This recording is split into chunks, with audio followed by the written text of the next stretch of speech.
Hey everybody, this is Dr. Jesse Jackson III, best-selling author and facilitator of the Don't Kick 'Em Out book and training series. The training point of today is, what is your positive impact on your students? Now, I had to identify positive because over the course of asking this to a couple hundred people, I very sadly met some people who said they were not sure and of their impact. And I would say if you're not sure whether you have an impact or not, typically it's going to be negative. That's not something that is not hard to understand. Teachers have a great impact on children, and it should be positive. Principals have a great impact on their teaching staff. It should be positive. But let's ask some questions, and let's probe in here, and let's answer the questions. Let's ask them and answer them right now. So things to ponder and things to answer right now. Are you inspiring? Are you an inspiring person to be around? Do you motivate your students? Are the kids engaged in your classroom process? As a trainer, we know if our audience is into what we are presenting.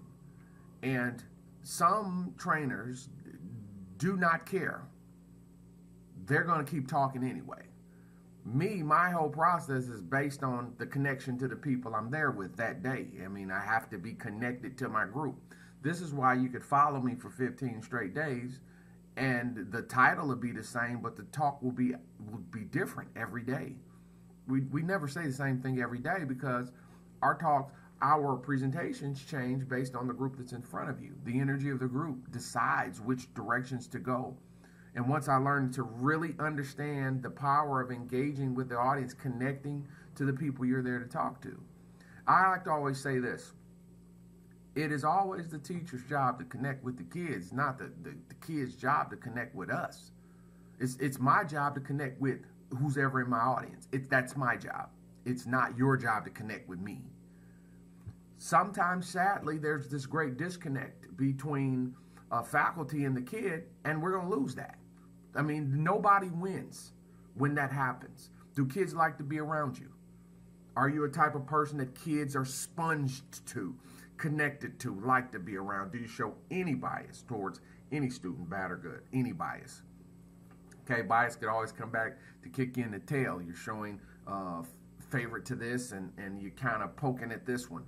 Bias can kind of get you poked a little bit, and everybody has bias. That's why I said bad or good.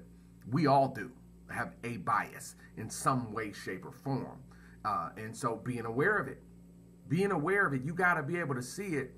I had a teacher get accused of something the other day, and it came back to the basis of the bias she shows to certain kids. So something you need to be aware of, and it's something we absolutely shouldn't do. They'll get you beat. Then you have, are you a hope builder or a hope breaker? Powerful question. I'm a hope builder. You should be a hope builder. I can imagine a teacher being a hope breaker, but the truth is, we have some teachers that break the spirits of children, that break children's spirit. I'm not exactly sure why we think that's okay. Why would we think that's a good idea? That's a horrible idea. That anybody thinks that's a good idea, to breaking a kid, no good. Are the kids learning? Are your kids growing under your tutelage? Are you trying to fail more kids than you help succeed? I was just appalled a couple of weeks ago when I just kind of heard some teachers kind of with glee talking about how many kids they were failing, they were getting Fs in their class. And once again, if half my class has failed, there's no way I'm waving I'm doing a good job as a teacher. That's not our goal. It's not to fail people. Now, we're not talking about giving grades. If they didn't get it, now they'll say, well, Jackson, they didn't do the work. I get that.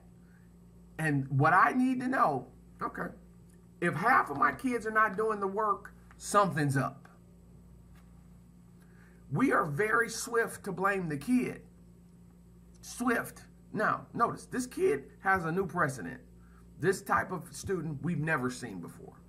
I like to say that welfare system has finally cashed its check.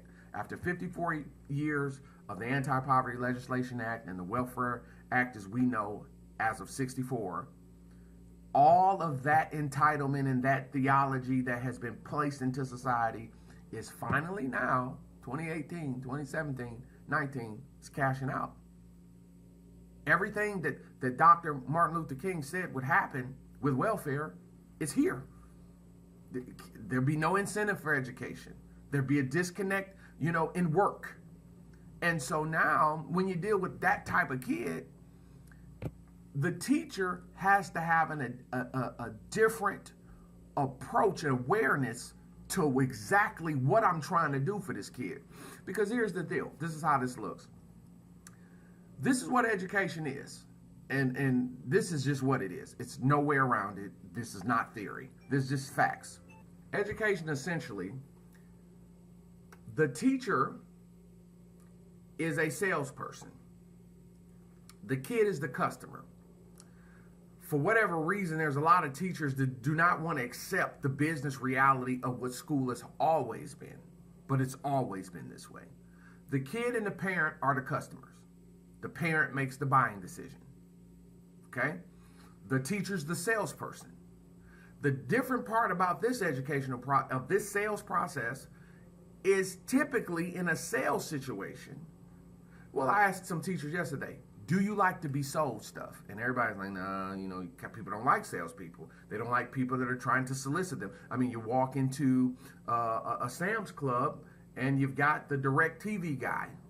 I know at my Sam's Club, the DirecTV guy's right there at the door annoying the crap out of it. Dude, you see me come in here once a week or so. Dude, I'm not getting DirecTV right now. It always starts out with, hey, how you doing? I'd be better if you left me alone. Just saying. But we feel the same way about salespeople, right? But now, notice, the teacher's the salesperson. Okay? The teacher's selling DirecTV. Okay? But in this case, we don't always have a willing buyer. And a lot of times, the buyer's not willing. The buyer's not buying what we're selling. So now the teacher's thing is like, okay, if you don't want it, then fine. Well, you got to remember, if you don't sell, you don't eat. How do we eat? Obviously, our employment and having a good employable situation, that's how we eat. The second thing, how we eat, those test scores, how we eat, that's a positive reputation. Third is that we are in a good environment, and that means we are collaborating with the kid in the environment. Whenever I hear the word collaboration, it's very, very rarely is the kid even in the equation of the collaboration. The first person you need to collaborate with is a kid. Remember, cooperation. That's the whole goal, is gaining cooperation with the child. I have never once, when I hear people talk about a collaborative effort, I've never heard the kid included. Not once. Bring all the stakeholders together. Everybody but the kid. This is education.